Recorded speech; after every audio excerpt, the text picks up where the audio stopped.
Bueno, bienvenidos, gracias nuevamente por estar viendo estos videos. Y les quería comentar, estoy recibiendo un montón de comentarios y se los agradezco muchísimo porque nos recontra sirven, aparte de que me dicen cosas lindas mayormente. Y el comentario más reiterado que escucho tiene que ver con esta biblioteca que tengo de fondo, esta hermosa biblioteca, de las que, no se lo voy a negar, estoy bastante orgulloso. Pero recibo muchos comentarios tipo, vas a hacer un recorrido de la biblioteca, vas a hablar de la biblioteca. Porque algunos de ustedes pueden no saberlo, según de qué palo hayan venido, yo tengo cierta mediana celebridad por haber hablado un montón de cómics en los podcasts, concretamente hablando sobre Batman en el podcast que se llama Alfred Pennyworth Presenta, que hicimos con Luciano Banchero para Posta. Después les comparto el link. Así que decidí que, bueno, a ver, los cómics son cultura popular, yo acá estoy hablando de las intersecciones de la cultura LGTB con la cultura popular y algunos otros temas más, dije, ¿por qué no? Por supuesto que si creen que voy a hablar de Batman están muy equivocados. Como les decía, tengo más de 13 horas habladas al respecto de ese tema. Así que no. Voy a estar haciendo algo de la biblioteca, pero concretamente voy a estar haciendo algo con este estante de la biblioteca y voy a estar haciendo algo con una autora de esta biblioteca, que es Alison Bechdel. Así que vamos a estar hablando de esto. Es algo de cómics, específicamente LGTB, es una linda intersección. De paso vamos a estar hablando de algunas cositas más, incluyendo teatro musical. Antes que nada, mi nombre es Gustavo Casals, soy psicólogo de profesión, comunicador por elección, charlatán porque no lo puedo evitar y difusor de temas de cultura LGTB y su intersección con la cultura pop por elección, y de eso hacemos esto aquí en este canal. Si son del palo de los cómics, o si son tortas, o si les gustan los musicales, probablemente ya conozcan algún aspecto de la carrera de Alison Bechdel, pero si no pertenecen a ninguno de esos tres grupos y sorprendentemente aún están aquí mirándome, puede ser que les suene no tanto el nombre de Alison, sino su apellido, Bechdel, por el ahora famoso test de Bechdel, que es el que se aplica a las películas, a las series y a otras obras de ficción, para ver cómo andan de representación femenina. Pero les voy a hablar un toquecito más del test en un ratito. Primero quiero contarles de dónde salió la creadora y de dónde salió el mismísimo test. Alison Bechdel es una caricaturista norteamericana, nació en 1960, estudió arte en la universidad y cuando se graduó se mudó a New York con la idea de perfeccionarse y por ahí triunfar en el mundo del arte. No le fue demasiado bien, así que se impuso a dibujar, hacer algunas caricaturas de estas que se usan mucho, que son un solo panel grande, básicamente de humor gráfico, para ver si las podía vender, y ya de entrada lo que quería era representar a mujeres lesbianas en sus historias. La primera de estas tiras se llamó, tiene nombres larguísimos, se llama Marianne Dissatisfied with the Morning Brew, Dykes to Watch Out For, Plate Number 27. Se publicó en 1981, gustó muchísimo. Y esto llevó a Alison a que hiciera una serie con todas estas tiras. La tira empezó a publicarse semanalmente, luego empezó a tener, hacer una historieta más de una página, pero con continuidad. Luego pasó a tener un elenco más fijo de personajes recurrentes. Estos personajes además luego empezaron a tener historias que se iban continuando de semana a semana, y siempre como protagonista, el centro de la atención, un personaje que se llamaba Mo, que siempre tuvo mucho parecido con Alison Bechdel y que de alguna manera mantiene la primera persona de la autora. La serie, todo esto tomó un nombre, se empezó a llamar Dykes to Watch Out For. La traducción de Dykes to Watch Out For es un poco complicada. A mí una de mis favoritas es cómo lo resolvieron los españoles, que la llaman bollos de cuidado. En buen argentino rioplatense podría ser algo así como tortas peligrosas, o si no, atento o cuidado con las tortas, pónganle. Pero básicamente durante más de 20 años, desde la primera presidencia de Reagan hasta la segunda de Bush hijo, fue la historieta principal del mundo lésbico en todo el mundo, en Estados Unidos obviamente, que es de donde es la autora, pero se publicó en todo el mundo, como les decía, ya en España. Se publicó en todos los lugares correctos, se publicó en Gay Comics, se publicó en The Advocate, y fue siendo recopilada en una serie de libritos, ¿vieron? Piensen un poco como los libritos de Mafalda, que se vendieron muy bien, todos con el título Dykes to Watch Out For, More Dykes to Watch Out For, etcétera, etcétera. En una de las tiras, en 1988, que se llamó The Rule, Allison hace como una especie de humorada donde dos de los personajes de la tira están saliendo del cine y una le dice a la otra, yo tengo como 2 reglas para decidir si voy a ver una película o no. La regla número 1 es que haya por lo menos 2 mujeres y la segunda regla es que estas mujeres hablen entre sí y que cuando estén hablando hablen de alguna otra cosa que no sea el protagonista masculino de la tira. Esta tira, que fue como algo que Allison hizo como parte de su historieta y no con algún fin determinado, más que denunciar algo, una observación de ella sobre la cultura popular, la fueron tomando. La tomaron primero los medios feministas, la tomó después la prensa un poco más mainstream. Y cuando llegó a la internet esto estalló por todos lados y con una mínima modificación que ahora les voy a contar, se transformó en lo que hoy conocemos como el test de Bechdel, que básicamente se resumiría en 3 reglas. La número 1 es que en ese trabajo de ficción tiene que haber por lo menos 2 personajes femeninos. La regla que se le agregó es la segunda, que es que esos personajes femeninos tienen que tener un nombre, tienen que estar identificadas. Y la tercera regla, justamente, que estos personajes tienen que interactuar entre sí y hablar de cualquier tema que no sea el protagonista masculino del trabajo de ficción que estamos hablando.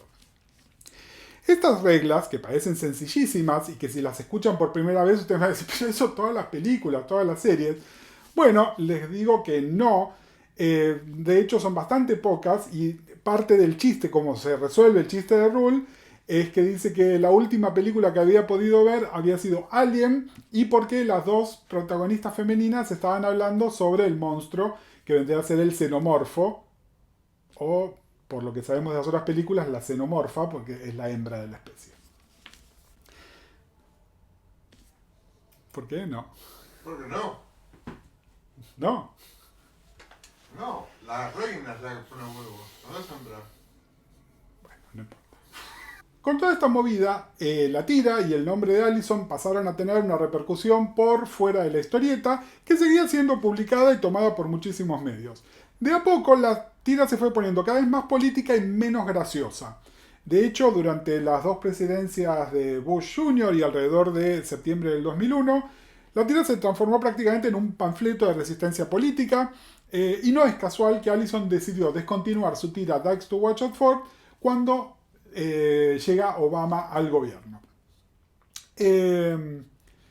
Todos estos años, Allison, que ella se consideraba a sí misma una artista mediocre, algo con lo que no estoy de acuerdo, una artista sumamente expresiva, pero su arte además se fue refinando. Si agarran el libraco ese que les mostraba recién, pueden ir viendo cómo a lo largo de los años el arte va mejorando, se va poniendo más interesante, más lindo. Cuando en el 2008 deja de publicar la tira, decidió poner en marcha un proyecto súper ambicioso que iba a ser una novela gráfica de más de 200 páginas donde iba a contar la historia de su coming out más la historia de su padre, Bruce, quien ella cuando hizo su propio coming out se entera vía su madre que había tenido siempre una doble vida gay, y que al poco tiempo de salir ella del closet y descubrirse esto, salir esto a la luz, murió en unas circunstancias sumamente sospechosas que Allison llega a la conclusión fueron un suicidio. Este trabajo monumental pasó de ser un proyecto muy ambicioso a calificar para distintas becas y distintos subsidios para que Allison se pudiera dedicar full time a dibujarlo, y fue finalmente publicado por una editorial de primer nivel con el nombre de Fun Home. Fun Home es un juego de palabras, es por un lado la traducción literal, que vendría a ser la casa de la diversión, que vendría a ser como una atracción en un parque de diversiones, pero también es un juego de palabras con el negocio de la familia Bechdel, que es tener una casa funeraria, Fun por Funeral Home. Ni Allison ni su público, aún a la luz de la mega popularidad que tuvo el tema del test de Bechdel, se imaginaron que era lo que iba a seguir. Fun Home salió, fue un bestseller modesto, vendió bien, pero cuando empiezan a salir las listas de fin de año, lo de lo mejor del año, Fun Home empieza a aparecer en todas las listas como entre las mejores novelas del año, pero no en mejores novelas gráficas o mejores cómics, sino en las listas generales. Y esto en todos los medios grandes, pero con una super coronación, que es que la revista Time la consideró la novela número 1 de ese año, el título más importante. Y también estuvo nominada al Book Critics Award, que es sumamente prestigioso en los Estados Unidos. En el momento hasta se habló de la posibilidad de que le dieran un premio Pulitzer, eso finalmente no se materializó, pero es como para darles una idea de lo mega que era este tema. Nada mal pensando que se trataba de una historietista independiente que es una torta butch. La vida de Fan Home no se quedó en esto nada más. Dos autoras, Lisa Kron y Janine Tesori, vieron en la novela gráfica el potencial para adaptarla a otro medio, concretamente al teatro, pero no en una obra de teatro común, sino en un musical. Créanme, si no leyeron Fan Home, realmente no es lo primero que a uno se le ocurriría. Hagamos un musical sobre esta torta y el padre que se suicida cuando descubren que es gay. Lo cierto es que ellas lo hicieron. Con el apoyo del laboratorio del Public Theater de New York. El Public Theater es una institución, piensen un poquitito como acá sería el Teatro San Martín, que entre otras obras, como para darles una idea, fueron los que estuvieron detrás de las primeras puestas de Chorus Line o de Hamilton. Empezaron a hacer distintos talleres como esto y llegaron a un concepto finalmente, que es que estuviese Allison ahora como historietista adulta ya publicada, reconstruyendo un poco como hizo la verdadera Allison, reconstruyendo el pasado para hacer su novela gráfica, y en las recolecciones de lo que ella pasaba aparecen dos Allison más. Una que es Allison más o menos a los 8 años y otra Allison que es ella misma cuando está en la universidad y hizo efectivamente su coming out y se entera del tema del padre. Es decir, cuando estas trayectorias, la de ella y su padre, se cruzan al final. Un momento destacado que está casi desde el principio en la obra es la canción Ring of Keys, donde la Allison más jovencita va con su padre a un restaurante y ve entrar a una camionera, a una mujer, una lesbiana super butch, muy masculina, con una presentación de género muy extrema. Y a Allison a los 8 años eso le genera un montón de preguntas y un gran impacto, que por supuesto podemos ver la respuesta a esas preguntas en la presentación de Allison hoy. La canción la canta la actriz en el elenco original, era una actriz que se llama Sydney Lucas. Vamos a ver si les ponemos un pequeño clip de eso. Y nada, es increíble porque sin que aparezca una actriz haciendo de ese personaje butch en el escenario, ella de todas maneras a través de la canción logra transmitirnos qué es lo que está viendo. En la historieta sí, Allison la dibuja, y si escuchan la canción y ven el dibujo de Allison, van a ver que la coordinación es prácticamente 1 a 1, es realmente perfecta. Y además es un momento ajá para los temas de visibilidad y representación que les vengo hablando ya las últimas semanas. Fan Home pasó de ese taller en el Public Theater directamente a Broadway. En Broadway estuvo en un teatro muy lindo que se llama The Circle in the Square y tuvo muchísimo éxito. Ganó varios premios Tonys, entre ellos el más codiciado de todos, que es el Tony al mejor musical. También ganó el mejor libro. Las 3 actrices que hacían de las 3 Allison estuvieron nominadas como mejor actriz o mejor actriz de reparto, y Michael Cerveris ganó por el papel protagónico del padre de Allison, Bruce, que es un personaje donde tenemos sentimientos muy ambivalentes, porque él es ambivalente con su sexualidad y nosotros sentimos cosas donde no sabemos si amarlo u odiarlo por todo lo que está haciendo. Para mi sorpresa, Fan Home llegó a la Argentina el año pasado, en el 2019, en una acertadísima adaptación de Andy Marcó, con un elenco fantástico que incluye un montón de chicos que tiene que hacer de las Allison más jóvenes y de los 2 hermanos de Allison. Y nada, se la súper recomiendo. La obra es maravillosa de por sí, pero la adaptación está muy bien. En este momento el teatro está suspendido en Buenos Aires, pero si en algún momento vuelve, siempre hay planes de que la obra se vuelva a presentar, y si tienen oportunidad, vayan a verla. Fan Home Argentina es excelente. Si ustedes creían que todo este video era para presumir de mi biblioteca, que lo estoy presumiendo todo el tiempo, o hablar del test de Bechdel y de Fan Home, que me encanta, pues no, mis cielas, se equivocan. Lo que yo quería hablarles en realidad es de la secuela de Fan Home. Uno de los aparentes puntos ciegos que tiene Fan Home es cómo la deja parada a Helen, la madre de Allison. Especialmente porque esta mujer, lo que nos cuenta la historia es que fue como cómplice de las infidelidades de su marido durante muchos años, y después lo que no nos cuenta es que se tuvo que hacer cargo de su familia de 3 hijos una vez que su marido murió o se suicidó. Allison entonces decidió crear un segundo proyecto basado en la madre que se llama Are You My Mother?, que es como una continuación de Fan Home con el mismo estilo, pero que nos cuenta también cuáles fueron las consecuencias que tuvo la salida de Fan Home en la madre. Entonces también juega con esto del tiempo. En el tiempo actual, lo que nos está contando es qué pasó con las repercusiones que tuvo Fan Home, y en el pasado nos va reconstruyendo cómo se conocieron Helen y Bruce, el nacimiento de sus hijos, las cosas que tuvo que sacrificar, especialmente la madre de Allison era artista también, y cómo esto tuvo distintos impactos. Pero además es, y esto de manera totalmente inesperada, por lo menos para mí, una exploración sobre la obra de Donald Winnicott. ¿Te dicen lo qué? ¿Todo este lío para hablar de un psicólogo? Claro que sí, todo este lío es para hablar de un psicólogo.